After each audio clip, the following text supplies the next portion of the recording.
Bajaj housing finance almost 10% ಬಿದ್ದಿದೆ ಇವತ್ತು. Reliance power stock ಏನಕ್ಕೆ ಅಪ್ಪರ್ ಸರ್ಕ್ಯೂಟ್ ಅಲ್ಲಿ ಟ್ರೇಡ್ ಆಗ್ತಾ ಇದೆ, ಏನಕ್ಕೆ ಇಷ್ಟು ಡಿಮ್ಯಾಂಡ್ ಬಂದಿದೆ? IREDA ಸ್ಟಾಕ್ಗೆ ಒಂದು ಗುಡ್ ನ್ಯೂಸ್ ಬಂದಿದೆ, ಏನು ಅಂತ ನೋಡೋಣ.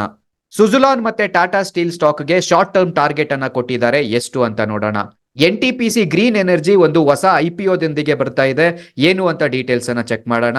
ಎಲ್ಲರಿಗೂ ನಮಸ್ಕಾರ, ನನ್ನ ಹೆಸರು Harish. Bengaluru traders club YouTube ಚಾನಲ್ಗೆ ಸ್ವಾಗತ. ನೀವೇನಾದ್ರೂ ನಮ್ಮ ಚಾನಲ್ಗೆ ಹೊಸಬರಾಗಿದ್ರೆ ನಮ್ಮ ಚಾನಲ್ನ ಸಬ್ಸ್ಕ್ರೈಬ್ ಮಾಡಿಕೊಂಡು ಈ ವಿಡಿಯೋಗೊಂದು ಲೈಕ್ ಕೊಟ್ಟು ಪ್ರೋತ್ಸಾಹ ನೀಡಿ. ರೀಸೆಂಟ್ ಡೇಸ್ ಅಲ್ಲಿ ಸುಜುಲಾನ್ ಅನ್ನೋ ಒಂದು ಸ್ಟಾಕ್ಗೆ ತುಂಬಾ ಪಾಸಿಟಿವ್ ನ್ಯೂಸ್ ಬರ್ತಾ ಇದೆ. ಅದೇ ರೀತಿ ಇವತ್ತು ಕೂಡ ಒಂದು ಪಾಸಿಟಿವ್ ನ್ಯೂಸ್ ಬಂದಿದೆ ಸುಜುಲಾನ್ ಎನರ್ಜಿದು. ಜೊತೆಗೆ ಟಾಟಾ ಸ್ಟೀಲ್ಗೂ ಕೂಡ ಒಂದು ಪಾಸಿಟಿವ್ ನ್ಯೂಸ್ ಇದೆ. ಅದೇ ರೀತಿ ಬಜಾಜ್ ಫೈನಾನ್ಸ್ ಸ್ಟಾಕ್ ಅನ್ನ ಅವಾಯ್ಡ್ ಮಾಡಿ ಅಂತ ಕೂಡ ಹೇಳ್ತಾ ಇದ್ದಾರೆ. ಯಾರಿವರು ಅಂದ್ರೆ ನಮ್ಮ ಇಂಡಿಯಾದ ಒಂದು ಬಿಗ್ಗೆಸ್ಟ್ ಬ್ರೋಕರೇಜ್ ಕಂಪನಿ ಆಗಿರುತ್ತೆ ಆನಂದ್ ರತಿ ಅಂತ. ಇವರು ಸುಜುಲಾನ್ ಸ್ಟಾಕ್ ಅನ್ನ ಬೈ ಮಾಡಿ, ಟಾಟಾ ಸ್ಟೀಲ್ ಸ್ಟಾಕ್ ಅನ್ನ ಬೈ ಮಾಡಿ, ಬಜಾಜ್ ಫೈನಾನ್ಸ್ ಸ್ಟಾಕ್ ಅನ್ನ ಅವಾಯ್ಡ್ ಮಾಡಿ ಅಂತ ಹೇಳ್ತಾ ಇದ್ದಾರೆ. ನೆನ್ಪಲ್ಲಿ ಇಟ್ಕೊಳ್ಳಿ, ಇದನ್ನ ನಾನು ನಿಮ್ಗೆ ಪರ್ಸನಲ್ ಆಗಿ ಬೈ ಮಾಡಿ ಸೆಲ್ ಮಾಡಿ ಅಂತ ಹೇಳ್ತಿರೋದಿಲ್ಲ. ಬ್ರೋಕರೇಜ್ ಹೌಸಸ್ ಏನಿದ್ದಾರೆ ಅವ್ರ ಪ್ರಕಾರ, ಅವರ ರಿಸರ್ಚ್ ರಿಪೋರ್ಟ್ ಅಲ್ಲಿ ಏನಿದೆ ಅದನ್ನ ನಿಮ್ಗೆ ತಿಳಿಸುವ ಪ್ರಯತ್ನ ಮಾಡ್ತಾ ಇದ್ದೀನಿ. ಸುಜುಲಾನ್ ಸ್ಟಾಕ್ಗೆ ಆನಂದ್ ರತಿ ಅವರು ಶಾರ್ಟ್ ಟರ್ಮ್ ಟಾರ್ಗೆಟ್ ಆಗಿ 90 ರೂಪಾಯಿನ ಕೊಟ್ಟಿದ್ದಾರೆ. ಸ್ಟಾಪ್ ಲಾಸ್ ಆಗಿ 71 ರುಪೀಸ್ ಅನ್ನ ಕೊಟ್ಟಿದ್ದಾರೆ. ಸ್ಟಾಕ್ ಚಾರ್ಟ್ ಅಲ್ಲಿ ಪ್ರಾಮಿಸಿಂಗ್ ಸಿಗ್ನಲ್ ಇದೆ, ಇಂಡಿಕೇಟಿಂಗ್ ಸ್ಟ್ರಾಂಗ್ ಅಪ್ವರ್ಡ್ ಮೊಮೆಂಟಮ್ ಇದೆ ಅಂತ ಕೂಡ ಅವ್ರು ಹೇಳ್ತಾ ಇದ್ದಾರೆ. ಅದೇ ರೀತಿ ಇಮಿಡಿಯೇಟ್ ಸಪೋರ್ಟ್ ಝೋನ್ ಆಗಿ 78 to 77 ರುಪೀಸ್ ಇದ್ರೆ ಇವರ ಟಾರ್ಗೆಟ್ ಬಂದು 90 ರೂಪಾಯಿ ಆಗಿರುತ್ತೆ ಶಾರ್ಟ್ ಟರ್ಮ್ ಅಲ್ಲಿ. ಅದೇ ರೀತಿ ಸಪೋರ್ಟ್ ಲೆವೆಲ್ಸ್ ಅನ್ನ 78 to 77 ಅಂತ ಹೇಳ್ತಾ ಇದ್ದಾರೆ. ಇನ್ನು ಬಿಲೋ 71 ರುಪೀಸ್ ಅನ್ನ ಸ್ಟಾಪ್ ಲಾಸ್ ಆಗಿ ಇಟ್ಕೊಳ್ಳಿ ಅಂತ ಕೂಡ ಹೇಳ್ತಾ ಇದ್ದಾರೆ. ಇದು ಸುಜುಲಾನ್ ಎನರ್ಜಿದು ಲೇಟೆಸ್ಟ್ ನ್ಯೂಸ್ ಆಗಿರುತ್ತೆ. ಲೇಟೆಸ್ಟ್ ಆಗಿ ಬೈ ಕಾಲ್ ಅನ್ನ ಕೊಟ್ಟಿದ್ದಾರೆ. ಅದೇ ರೀತಿ ಆನಂದ್ ರತಿ ಅವರು ಟಾಟಾ ಸ್ಟೀಲ್ ಸ್ಟಾಕ್ ಅನ್ನ ಕೂಡ ನೀವು ಬೈ ಮಾಡಿ ಅಂತ ಹೇಳಿದ್ದಾರೆ. ಟಾಟಾ ಸ್ಟೀಲ್ ಸ್ಟಾಕ್ ಇವಾಗ around 150 rupees to 152 rupees range ಅಲ್ಲಿ ಟ್ರೇಡ್ ಆಗ್ತಾ ಇದೆ. ಇವರ ಟಾರ್ಗೆಟ್ ಪ್ರೈಸ್ ಬಂದು 165 ರುಪೀಸ್ ಆಗಿರುತ್ತೆ. ಅದೇ ರೀತಿ ಸ್ಟಾಪ್ ಲಾಸ್ ಬಂದು 147.5 ಬಿಲೋ ಇಟ್ಕೊಳ್ಳಿ ಅಂತ ಹೇಳ್ತಾ ಇದ್ದಾರೆ. ಸೊ ಸ್ಟ್ರಾಂಗ್ ಅಪ್ವರ್ಡ್ ಮೊಮೆಂಟಮ್ ಇದೆ. ಬಿಯರಿಶ್ ಟ್ರೆಂಡ್ ಲೈನ್ ಇಂದ ಅಪ್ ಟ್ರೆಂಡ್ ಗೆ ಚೇಂಜ್ ಆಗುವಂತಹ ಇಂಡಿಕೇಶನ್ ಅನ್ನ ತೋರಿಸ್ತಾ ಇದೆ ಅಂತ ಕೂಡ ಅವರು ಅವರ ರಿಸರ್ಚ್ ರಿಪೋರ್ಟ್ ಅಲ್ಲಿ ಹೇಳಿದ್ದಾರೆ. Crucial indicator of strong support levels. Additionally on the daily chart bullish divergence was observed in the RSI ಅಂತ ಕೂಡ ಹೇಳ್ತಾ ಇದ್ದಾರೆ.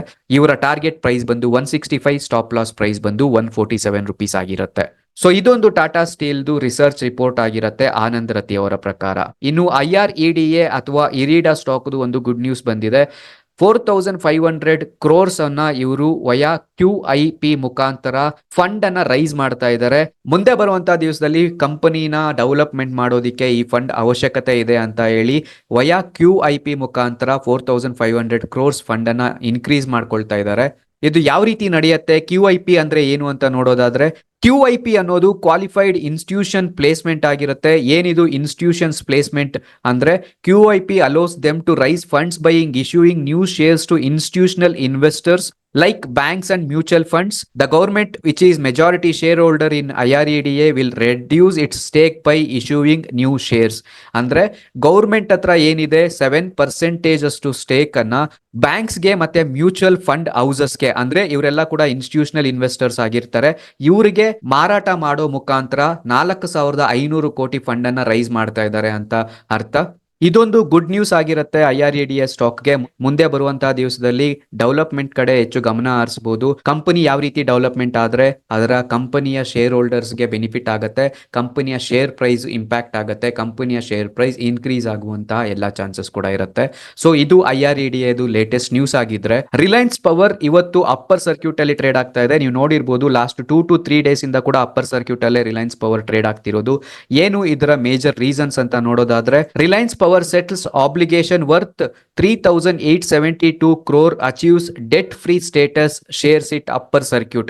ಅಂದ್ರೆ ರಿಲಯನ್ಸ್ ಪವರ್ ಅನ್ನೋದು ಅನಿಲ್ ಅಂಬಾನಿ ಅವರ ಒಂದು ಒಡೆತನದ ಕಂಪನಿ ಆಗಿತ್ತು. ಈ ರಿಲಯನ್ಸ್ ಪವರ್ ಗಿದ್ದಂತಹ ಎಲ್ಲಾ ರೀತಿಯ ಸಾಲಗಳನ್ನ ಕಂಪನಿ ತೀರಿಸಿದೆ ಅಂತ ಅರ್ಥ.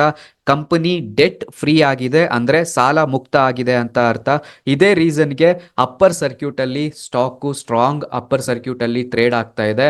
ಇವರ ಸಾಲ ವಿದರ್ಭ ಇಂಡಸ್ಟ್ರಿ ಅನ್ನೋರ ಹತ್ರ ಏನಿತ್ತು 3872 ಕ್ರೋರ್, ಅದನ್ನ ಇವರು ಸೆಟಲ್ಮೆಂಟ್ ಮಾಡಿದ್ದಾರೆ ಅಂತ ಅರ್ಥ.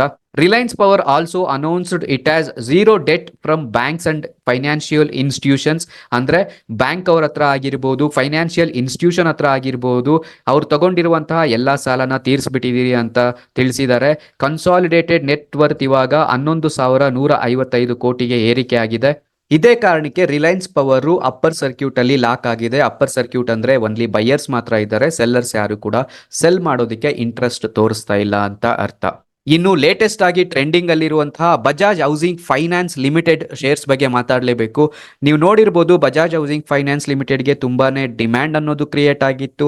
70 ರೂಪಾಯಲ್ಲಿ IPO ಪ್ರೈಸ್ ಓಪನ್ ಆಗಿದ್ರು ಕೂಡ ಇದಕ್ಕಿದ್ದಂತಹ ಗ್ರೇ ಮಾರ್ಕೆಟ್ ಪ್ರೀಮಿಯಂ ಅಥವಾ ಗ್ರೇ ಮಾರ್ಕೆಟ್ ಅಲ್ಲಿ ಇದ್ದಂತಹ ಡಿಮ್ಯಾಂಡ್ಗೆ ಈ IPO ಲೀಸ್ಟ್ ಆಗಿದ್ದು ಕೇವಲ 3 ದಿವಸದಿಂದ 150 ರೂಪಾಯಿ ರೇಂಜ್ ಅಲ್ಲಿ ಲೀಸ್ಟ್ ಆಗಿತ್ತು. ಆ ಲೀಸ್ಟ್ ಆದ್ಮೇಲೆ ಕೂಡ ಡಿಮ್ಯಾಂಡ್ ಇನ್ಕ್ರೀಸ್ ಆಗ್ತಾ ಹೋಯಿತು. 188 ರೂಪಾಯಿ 50 ಪೈಸೆವರೆಗೂ ಕೂಡ ಸ್ಟಾಕ್ ಇನ್ಕ್ರೀಸ್ ಆಗಿತ್ತು. ಬಟ್ ಲಾಸ್ಟ್ 2 ದಿವಸದಿಂದ ಸ್ಟಾಕ್ ಡೌನ್ ಟ್ರೆಂಡ್ ಅಲ್ಲಿ ಟ್ರೇಡ್ ಆಗ್ತಾ ಇದೆ. ಆಲ್ಮೋಸ್ಟ್ 2 ದಿವಸದಿಂದ ಕೂಡ 10% ಅಷ್ಟು ಬಿದ್ದಿದೆ. ಇವತ್ತು ಕೂಡ ಆಲ್ಮೋಸ್ಟ್ 10% ಅಷ್ಟು ಸ್ಟಾಕ್ ಬಿದ್ದಿರೋದು. 157 ರೂಪಾಯಲ್ಲಿ ಅಟ್ ಪ್ರೆಸೆಂಟ್ ಟ್ರೇಡ್ ಆಗ್ತಾ ಇದೆ. ಬಜಾಜ್ ಹೌಸಿಂಗ್ ಫೈನಾನ್ಸ್ ಲಿಮಿಟೆಡ್ ಬಂದು ಫಂಡಮೆಂಟಲಿ ಸ್ಟ್ರಾಂಗ್ ಸ್ಟಾಕ್ ಆಗಿದ್ರು ಕೂಡ ಅದರ ವ್ಯಾಲ್ಯೂಯೇಷನ್ ಅನ್ನೋದು ತುಂಬಾ ಜಾಸ್ತಿ ಹೈಯರ್ ಲೆವೆಲ್ಗೆ ಹೋಗಿತ್ತು.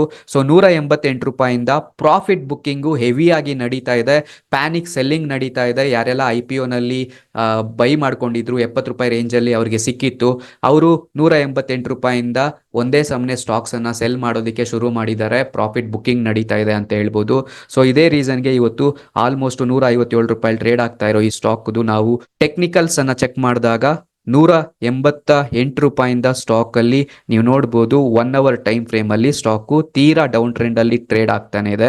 ಇದಕ್ಕೆ ಸ್ಟ್ರಾಂಗ್ ಸಪೋರ್ಟ್ ಅಂತ ಬರೋದು ಎಲ್ಲಿ ಸ್ಟಾಕ್ ಲೀಸ್ಟಿಂಗ್ ಡೇ ದಿವಸ ಓಪನ್ ಆಗಿತ್ತು ಅರೌಂಡ್ 150 ರೂಪಾಯಿ ರೇಂಜ್ ಅಲ್ಲಿ. ಈ 150 ರೂಪಾಯಿ ರೇಂಜು ಸ್ಟ್ರಾಂಗ್ ಸಪೋರ್ಟ್ ಝೋನ್ ಆಗಿರುತ್ತೆ. ಸ್ಟಾಕ್ ಬಂದ್ರೂ ಕೂಡ 150 ರೂಪಾಯಿಗೆ ಬೀಳುವಂತಹ ಚಾನ್ಸಸ್ ಇನ್ನೂ ಕೂಡ ಇದೆ ಅಂತ ಹೇಳ್ಬೋದು. ಈ 150 ರೂಪಾಯಿ ಅನ್ನೋದು ಒಂದು ಸ್ಟ್ರಾಂಗ್ ಡಿಮ್ಯಾಂಡ್ ಏರಿಯಾ ಆಗಿರುತ್ತೆ. ಬೈಯರ್ಸ್ ಏನಾದ್ರೂ ಈ ಸ್ಟಾಕ್ ಅಲ್ಲಿ ಈ ಲೆವೆಲ್ ಅಲ್ಲಿ ಎಂಟ್ರಿ ಆದ್ರೆ ಮತ್ತೆ ಸ್ಟಾಕ್ ಅಲ್ಲಿ ಬೌನ್ಸ್ ಬ್ಯಾಕ್ ಆಗುವಂತ ಚಾನ್ಸಸ್ ಇದೆ. ಅಕಸ್ಮಾತ್ ಇಲ್ಲೂ ಕೂಡ ಬೈಯರ್ಸ್ ಬರಲಿಲ್ಲ, ಬೈಯರ್ಸ್ ಇಂಟ್ರೆಸ್ಟ್ ತೋರಿಸ್ಲಿಲ್ಲ, ಹೈಯರ್ ಲೆವೆಲ್ ಇಂದ ಯಾರೆಲ್ಲ ಸೆಲ್ಲರ್ಸ್ ಸೆಲ್ ಮಾಡ್ಕೊಳ್ತಾನೆ ಬರ್ತಾ ಇದ್ದಾರೆ, ಇಲ್ಲೂ ಕೂಡ ಸೆಲ್ಲಿಂಗ್ ಪ್ರೆಷರ್ ಜಾಸ್ತಿ ಆಯ್ತು, ಸ್ಟಾಕ್ ಏನಾದ್ರೂ ಈ ಲೆವೆಲ್ಸ್ ಅನ್ನ ಬ್ರೇಕ್ ಮಾಡಿದ್ರೆ ಅಗೇನ್ ಸ್ಟಾಕ್ ಅಲ್ಲಿ ಡೌನ್ ಫಾಲ್ ಆಗುವಂತಹ ಎಲ್ಲಾ ಚಾನ್ಸಸ್ ಕೂಡ ಇರುತ್ತೆ. ಸೊ 150 ರೂಪಾಯಿ ಅನ್ನೋದು ಇವಾಗ ಕೀ ಲೆವೆಲ್ಸ್ ಸಪೋರ್ಟ್ ಝೋನ್ ಆಗಿರುತ್ತೆ. ಸ್ಟಾಕ್ ಇನ್ನು ರೀಸೆಂಟ್ ಆಗಿ ಲೀಸ್ಟ್ ಆಗಿರೋದ್ರಿಂದ ಅಟ್ ಪ್ರೆಸೆಂಟ್ ಟೆಕ್ನಿಕಲ್ ಆಗಿ ನಾವು ಇಷ್ಟನ್ನೇ ನೋಡಬಹುದಾಗಿದೆ. ಬಿಲೋ 150 ರೂಪೀಸ್ ಅನ್ನೋದು ಅಗೇನ್ ಡೌನ್ ಟ್ರೆಂಡ್ಗೆ ಹೋಗುವ ಚಾನ್ಸಸ್ ಇರುತ್ತೆ. ಬೈಯರ್ಸ್ ಇನ್ಕ್ರೀಸ್ ಆದ್ರೆ ಮಾತ್ರ ಈ ಸ್ಟಾಕ್ ಅಲ್ಲಿ ಮತ್ತೆ ಟ್ರೆಂಡ್ ಅನ್ನೋದು ಅಪ್ಸೈಡ್ಗೆ ಬರುವಂತಹ ಚಾನ್ಸಸ್ ಇರುತ್ತೆ. ಹೈಯರ್ ಲೆವೆಲ್ ಅಲ್ಲಿ 182 ಟು 190 ರೂಪೀಸ್ ರೇಂಜ್ ಏನಿದೆ ಇದು ಸ್ಟ್ರಾಂಗ್ ರೆಸಿಸ್ಟೆನ್ಸ್ ಝೋನ್ ಆಗಿರುತ್ತೆ. ಇನ್ನು NTPC ಗ್ರೀನ್ ಎನರ್ಜಿ ಕಂಪನಿ ಕಡೆಯಿಂದ ಒಂದು ದೊಡ್ಡ IPO ಅನೌನ್ಸ್ ಆಗಿದೆ. NTPC ರಿನ್ಯೂಯಬಲ್ ಎನರ್ಜಿ ಅಂತ. ಈ IPO ಮುಖಾಂತರ ಆಲ್ಮೋಸ್ಟ್ 10,000 ಕೋಟಿ ಫಂಡ್ ಅನ್ನ ರೈಸ್ ಮಾಡ್ತಾ ಇದ್ದಾರೆ. ಇದೊಂದು ಬಿಗ್ಗೆಸ್ಟ್ IPO ಆಗಿರುತ್ತೆ 2024 ಇಸ್ವಿಯಲ್ಲಿ. ಒನ್ಸ್ NTPC ಅಫಿಷಿಯಲ್ ಆಗಿ ಇದನ್ನ ಅನೌನ್ಸ್ ಮಾಡಿದ್ಮೇಲೆ ನಾವು ಇದರ ಬಗ್ಗೆ ರಿವ್ಯೂ ಅನ್ನ ಮಾಡ್ತೀವಿ. ಅದಕ್ಕೋಸ್ಕರ ನೀವು ಮಾಡಬೇಕಾಗಿರೋದು ನಮ್ಮ ಚಾನಲ್ ಅನ್ನ ಸಬ್ಸ್ಕ್ರೈಬ್ ಮಾಡ್ಕೊಳ್ಳಿ. ಇನ್ನು NTPC ಗ್ರೀನ್ ಎನರ್ಜಿ ಸ್ಟಾಕ್ಗೆ ಜೆಫ್ರೀಸ್ ಎನ್ನುವ ಒಂದು ದೊಡ್ಡ ಬ್ರೋಕರೇಜ್ ಕಂಪನಿ ಟಾರ್ಗೆಟ್ ಅನ್ನ ಕೊಟ್ಟಿದ್ದಾರೆ. ಆಲ್ಮೋಸ್ಟ್ 17% ಅಪ್ಸೈಡ್ ಅನ್ನ ಇವ್ರು ನೋಡ್ತಾ ಇದ್ದಾರೆ. ಅಟ್ ಪ್ರೆಸೆಂಟ್ 413 ರೂಪೀಸ್ ಅಲ್ಲಿ ಟ್ರೇಡ್ ಆಗ್ತಾ ಇರುವಂತಹ NTPC ಸ್ಟಾಕ್ಗೆ ಟಾರ್ಗೆಟ್ ಆಗಿ 485 ರೂಪೀಸ್ ಅನ್ನ ಕೂಡ ಫಿಕ್ಸ್ ಮಾಡಿದ್ದಾರೆ. ಇದು ಒಂದು ಅಡ್ವಾಂಟೇಜ್ ಆಗಿರುತ್ತೆ NTPC ಸ್ಟಾಕ್ಗೆ. OP ಇನ್ಫಾರ್ಮೇಶನ್ ಎಲ್ಲ ನಿಮಗೆ ಯೂಸ್ಫುಲ್ ಆಗಿರುತ್ತೆ ಅಂತ ಭಾವಿಸ್ತಾ ಇದ್ದೀನಿ. ಇದೇ ರೀತಿ ಶೇರ್ ಮಾರ್ಕೆಟ್ ಅನ್ನ ಕನ್ನಡದಲ್ಲಿ ಈಸಿಯಾಗಿ ಅರ್ಥ ಮಾಡ್ಕೊಳ್ಳೋದಕ್ಕೆ ನಮ್ಮ ಚಾನೆಲ್ ಅನ್ನ ಸಬ್ಸ್ಕ್ರೈಬ್ ಮಾಡ್ಕೊಳ್ಳಿ. ಸಿಗೋಣ ಮತ್ತೊಂದು ವಿಡಿಯೋದಲ್ಲಿ. ಈ ವಿಡಿಯೋಗೊಂದು ಲೈಕ್ ಕೊಟ್ಟು ಪ್ರೋತ್ಸಾಹ ನೀಡಿ. ನಮಸ್ತೆ, ಜೈ ಕರ್ನಾಟಕ.